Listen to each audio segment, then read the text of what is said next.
فاعوذ باللہ السمیع العلیم من الشیطان الرجیم بسم اللہ الرحمن الرحیم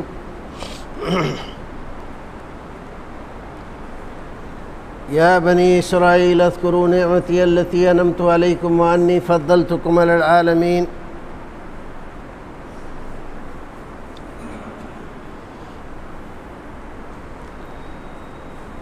اس سے پہلے کہ اپنی بات میں رکھوں، آپ تمام حضرات کو یہ اطلاع دیتے ہوئے مجھے افسوس ہو رہا ہے کہ المعہد الاسلامی السلفی کا ایک بہت پرانا محبت کرنے والا، خدمت کرنے والا آج قضاء الہی سے چل بسا۔ میری مراد جناب امیر احمد صاحب گردھر پور والوں سے ہے۔ وہ ان کو لانے کی یہاں کوشش کی جا رہی ہے، ان کے صاحبزادے نے بھی بتلایا ہے۔ ہم سب دعا کرتے ہیں اللہ رب العزت ان کی مغفرت فرمائے اور ان کو بال بال آزاد کرے اور ان کے گناہوں اور خطاؤں سے درگزر فرمائے اور جنت الفردوس میں ان کو جگہ عنایت فرمائے۔ قرآن شریف کی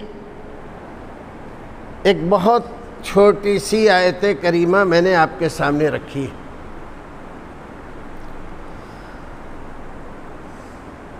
جس کا مطلب ہے کہ اے بنی اسرائیل، اسرائیل کے بیٹو، میری اس نعمت کو یاد کرو جو میں نے تم پر کی تھی، سارے عالم پر اور ساری دنیا کے لوگوں پر میں نے تمہیں فضیلت عطا کی تھی۔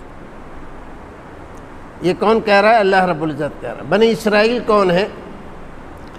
اسرائیل نام ہے حضرت یعقوب علیہ السلام کا، اور حضرت یعقوب بیٹے ہیں حضرت اسحاق کے، اور حضرت اسحاق بیٹے حضرت ابراہیم علی نبینا وعلیہم الصلاۃ والتسلیم۔ اللہ رب العزت نے ان کو 12 بیٹے دیے، جن میں ایک کو نبی بنایا، جن کا نام حضرت یوسف علیہ السلام تھا۔ بنی اسرائیل پر اللہ رب العزت نے اتنی مہربانیاں، اتنے انعام کیے کہ کسی اور قوم پہ نہیں کیے، لیکن اس ضدی، ہٹ دھرم اور خواہش پسند قوم نے بھی ان انعام و اکرام کے بدلے میں وہ بدعمالیاں، بدکرداریاں کی کہ آخر اللہ رب العزت نے ان پر حضرت داؤد علیہ السلام کے ذریعے لعنت بھجوائی۔ دو باتیں، دو متضاد باتیں، سارے عالم پر فضیلت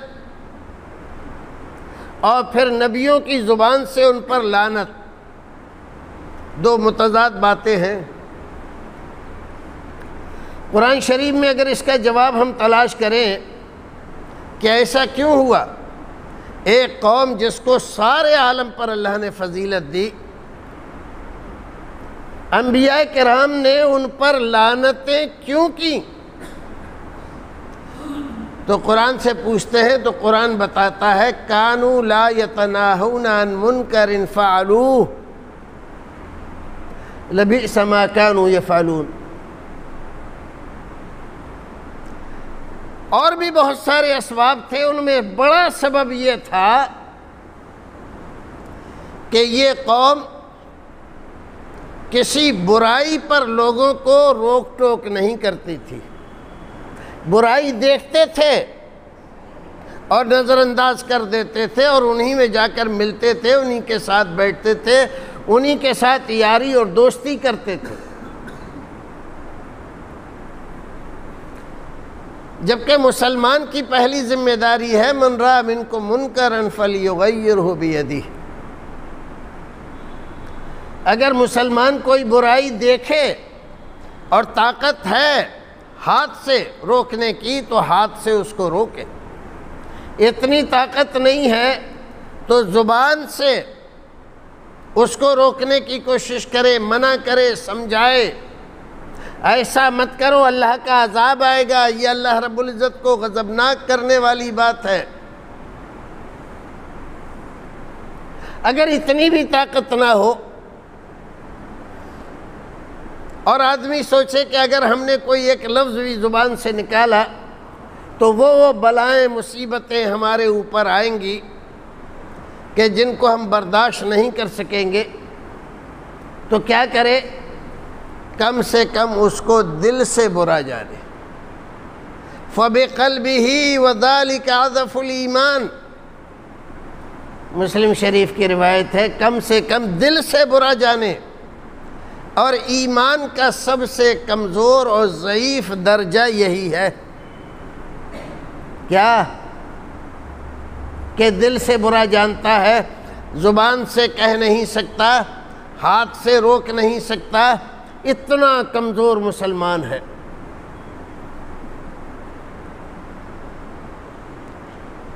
تو ایک بات پتہ چلی، ذمہ داری ہے مسلمان کی، بنیادی طور پر اس کو اس دنیا میں بھیجا ہی اس لیے گیا ہے کہ وہ نیکیوں کا حکم کرے اور برائیوں سے روکے، امر بالمعروف و نہی عن المنکر۔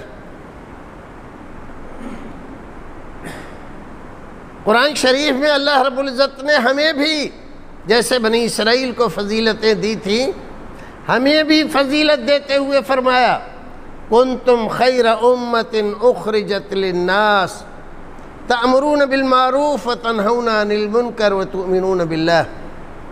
کنتم خیر امت، تمام امتوں میں، ہر ایک امت میں تم بہترین امت ہو، تو ہمیں ان سے بھی زیادہ فضیلت والا بتلایا۔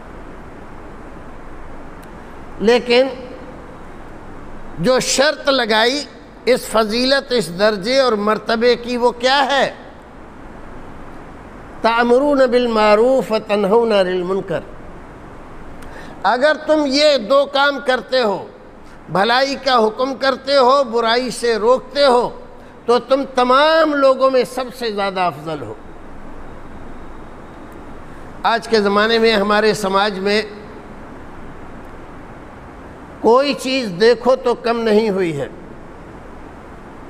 مسجدیں عالی شان ہیں جو پہلے نہیں تھی، مدارس بڑے بڑے ہیں جو پہلے نہیں تھے، گھاس پھوس کی کوٹھریوں میں لوگ رہتے تھے، آج عالی شان مکانوں میں رہ رہے ہیں۔ پہلے ایک وقت کھاتے تھے تو دوسرے وقت کا پتہ نہیں رہتا تھا ملے گی یا نہیں ملے گی۔ آج اتنا بھرا ہوا ہے کہ سال بھر ہمیں چنتا کرنے کی ضرورت نہیں ہے کھانے پینے کے مال و متاع۔ اکثر لوگوں کے پاس ایک جوڑی کپڑے ہوتے تھے،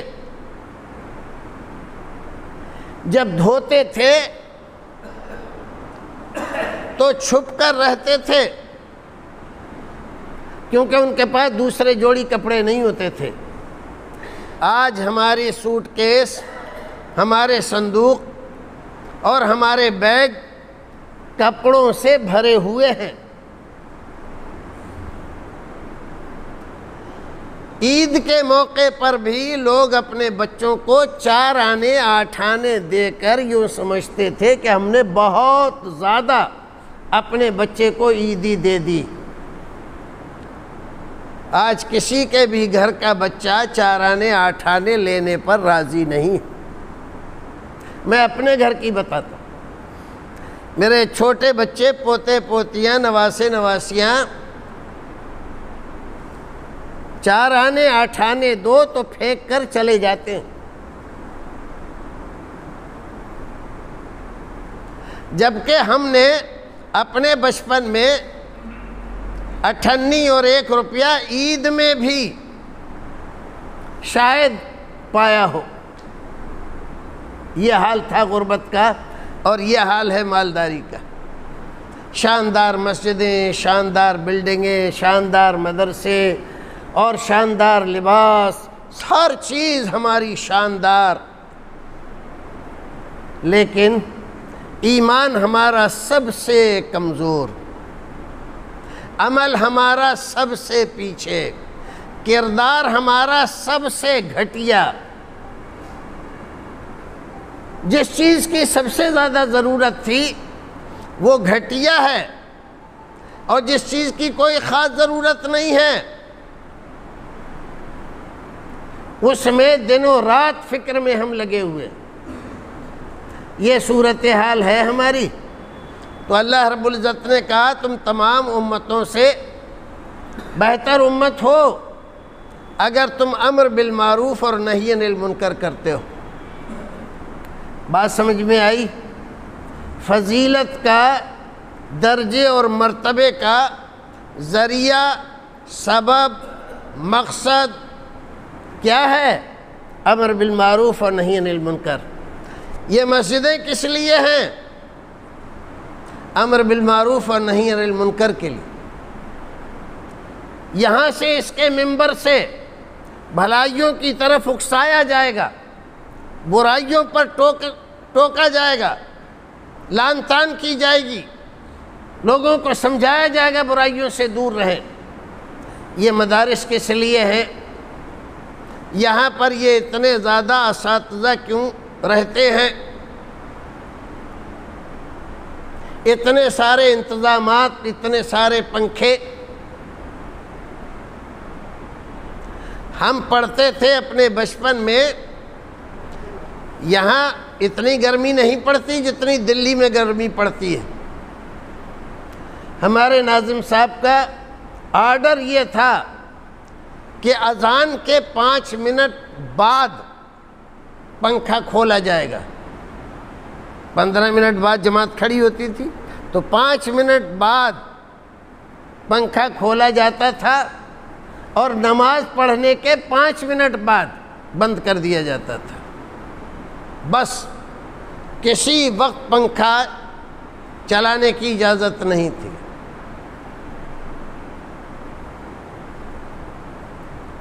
اپنے ہاتھ سے آٹا گوندھ کے ہوٹل پہ روٹی بننے کے لیے دے کر آتے تھے، پھر وہاں سے لے کر آتے تھے، ساتھیوں کو بٹھاتے تھے، اور وہ سالن جو وہاں کے ایک مؤذن صاحب اور طلبہ جن کی باری ہوتی تھی 2 طلبہ کی، ان کی مدد سے تیار ہوتا تھا، پھر وہ بانٹتے تھے، پھر وہ پتیلا اور وہ ساری چیزیں دھوتے تھے۔ کوئی باورچی نہیں تھا۔ سمجھ میں آ رہی ہے بات؟ کتنی مہنگی تھی تعلیم اور کتنی دشوار تھی تعلیم، اور کتنی سختی تھی، بیان سے باہر ہے۔ آج ہر چیز کی سہولت ہے۔ بجلی نہیں آ رہی ہے تو انویٹر لگا دیا، انویٹر نہیں ہے تو ایک اور بڑی سی مشین لا کر جنریٹر لگا دیا۔ طلبہ آسانی کے ساتھ پڑھیں، سہولت کے ساتھ پڑھیں، اساتذہ بھی پڑھیں۔ یہ سب انتظامات کس لیے کیے جا رہے ہیں؟ اور یہ جو ہمارے اور آپ کے محسنین ہیں جن کو اللہ رب العزت نے دیا ہے اور وہ اس ادارے کے لیے خرچ کرتے ہیں، وہ جو پیسہ دیتے ہیں کس لیے دیتے ہیں؟ کہ یہاں اچھی تعلیم ہو، طلبہ اور اساتذہ کے لیے آسانیاں ہوں، تاکہ زیادہ سے زیادہ محنت کریں، تعلیم کے ساتھ تربیت بھی حاصل کریں، اور یہاں سے نکل کر سماج میں امر بالمعروف اور نہی عن المنکر کریں۔ فضیلت امت مسلمہ کو اسی بنیاد پر دی گئی ہے کہ وہ امر بالمعروف اور نہی عن المنکر کرتی ہے، خود بھی سدھرتی ہے اور دوسروں کو بھی سدھارنے کی کوشش کرتی ہے۔ امر بالمعروف اور نہی عن المنکر کے لیے 3 چیزیں ضروری ہوتی ہیں۔ سب سے پہلی چیز ہے علم۔ العلم قبل القول والعمل۔ امام بخاری رحمۃ اللہ علیہ نے ایک باب باندھا، علم پہلے ہے۔ رسول اکرم کے پاس وحی آئی، پہلے کیا آیا؟ اقرأ بسم ربک الذی خلق، پہلے تعلیم، تو علم پہلے ہے، امر بالمعروف اور نہی عن المنکر آپ کرنا چاہتے ہیں تو پہلے علم میں پختگی حاصل کیجئے، پیدا کیجئے، خوب پڑھیے، خوب مطالعہ کیجئے، جو بات نہیں سمجھ میں آ رہی اپنے اساتذہ سے پوچھئے، اس میں خوب مین میں کیجئے، یہ سوچ کر کہ اسی بات کو اگر ہمارا مخالف ہم سے بحث کرے گا تو ہم کیا جواب دیں گے اس کا، وہ جواب استاد سے پوچھئے۔ تو سب سے پہلی چیز کون سی ہوئی؟ علم، اور علم کے ساتھ تربیت۔ بغیر تربیت کے علم بیکار ہے۔ شیخ سعدی نے کہا کہ علم چنداں کے بیشتر خوانی، گر عمل در تو نیست نادانی، نہ محقق بود نہ دانشمند، چار پائے برو کتابیں چند۔ علم حاصل کر لیا، لائبریری تو بن گئے آپ، چلتا پھرتا مکتبہ، چلتی پھرتی لائبریری، لیکن عمل سے کوسوں دور ہیں، تو یہ آپ کا عمل آپ کے علم کو بھی برباد کر دے گا۔ قیامت کے دن یہ آپ کے لیے وبال جان ہو جائے گا۔ اور اس حدیث کو دیکھو کہ عالم کو پیش کیا جائے گا اللہ کے دربار میں، اللہ تعالیٰ کہے گا کہ میں نے تجھے علم دیا تھا، تو نے اس کا کیا شکریہ ادا کیا؟ تو کہے گا میں نے یہ کیا، میں نے وہ کیا، ایسا کیا، ویسا کیا، کتابیں لکھیں، واعظ کہے، نصیحتیں کیں، تقریریں کیں، جلسے کیے، جلوس کیے، اور یہ کیا اور وہ کیا۔ اللہ رب العزت کیا کہے گا؟ کذبتا، تو جھوٹ بکتا ہے، تو نے تو یہ اس لیے کیا تھا تاکہ لوگ تجھے بڑا عالم، بڑا فقیہ، بڑا مناظر، بڑا یہ بڑا وہ کہیں۔ وقت قیل، اور ایسا کہا لوگوں نے، تو جس کے لیے تو نے کیا تھا اس کا بدلہ تو تجھے مل گیا، ہمارے پاس تیرے لیے کچھ بھی نہیں ہے۔ تو بے عمل عالم اس دنیا میں بھی ناکارہ ہے، آخرت میں بھی ناکارہ ہے۔ تو علم حاصل کرتے ہیں کس لیے؟ عمل کے لیے، اپنے آپ کو سدھارنے کے لیے، تہذیب نفس کے لیے۔ شاہ ولی اللہ محدث دہلوی رحمۃ اللہ علیہ نے الفاظ الکبیر میں لکھا کہ قرآن کا بنیادی مقصد تہذیب نفس ہے۔ یہ نہ سائنس کی کتاب ہے، نہ فقہ کی کتاب ہے، نہ یہ قصے کہانی کی کتاب ہے، نہ امم ماضیہ کے واقعات بیان کرنے کی کتاب ہے۔ اس کا واحد مقصد ہے تہذیب نفس، اپنی اصلاح کرنا، اللہ رب العزت کی رضامندی کے مطابق زندگی گزارنے کے لیے اپنے آپ کو تیار کرنا۔ تو دو چیزیں ہوئیں، اگر عمل نہیں تو قرآن ہی منع کرتا ہے، لما تقولون ما لا تفعلون، جو کرتے نہیں ہو کہتے کیوں ہو؟ شرم کرو، وہ بات کہتے ہو جو خود عمل نہیں کرتے۔ یہ قرآن ہمیں ٹوک رہا ہے۔ تو ہم علم حاصل کریں گے، عمل بھی اسی کے ساتھ ساتھ، ورنہ یہ قرآن ہمیں ٹوکے گا، یہ قرآن بھی ہمیں لعنت برسائے گا۔ اور پھر سب سے بڑی ذمہ داری علم حاصل کرنے کے بعد کیا ہے؟ بلغوا انی ولو آیا، بلغ ما انزل الیک من ربک، لوگوں کو جو کچھ ہم نے حاصل کیا ہے پہنچائیں، اپنی بھی اصلاح کریں، لوگوں کی بھی اصلاح کرنے کی کوشش کریں۔ تو یہ اتنا بڑا معہد، اتنا بڑا گراؤنڈ، لاکھوں کروڑوں روپیہ اس میں لگ چکا ہے، اور ابھی اور لگتا رہے گا۔ کس لیے ہے؟ امر بالمعروف اور نہی عن المنکر کے فریضے کی انجام دہی کے لیے۔ ان اداروں کی اہمیت کیا ہے؟ یہ علماء کرام کی اہمیت کیا ہے؟ ان کی فضیلت کیا ہے؟ ایک حدیث رسول اکرم صلی اللہ علیہ وسلم کی، اللہ کے رسول فرماتے ہیں، نحن معاشر الانبیاء لا نورث ما ترکناہ صدقہ، انبیاء کرام کا دستور دنیا کے تمام لوگوں سے جدا ہے۔ بڑے سے بڑا مالدار مرتا ہے، دنیا والا مرتا ہے تو اپنے بچوں کے لیے بہت سارا مال چھوڑ جاتا ہے، زمین، جائیداد، بینک بیلنس، فیکٹریاں، کمپنیاں، کاروبار، دکان، مکان، اور سب اس کو بانٹتے ہیں بعد میں۔ رسول اکرم فرماتے ہیں کہ لیکن نبی کوئی مال نہیں چھوڑتا، اول تو ہوتا ہی نہیں ہے مال، اور اگر رہ جائے کسی وجہ سے تو وہ مال اس کے ورثہ میں تقسیم نہیں ہوگا، پھر کہاں جائے گا؟ ساری امت کے لیے صدقہ ہے وہ، اس کے وارثوں کو، بیٹے بیٹیوں کو نہیں ملے گا۔ پھر کیا نبی کا کوئی وارث نہیں ہوتا؟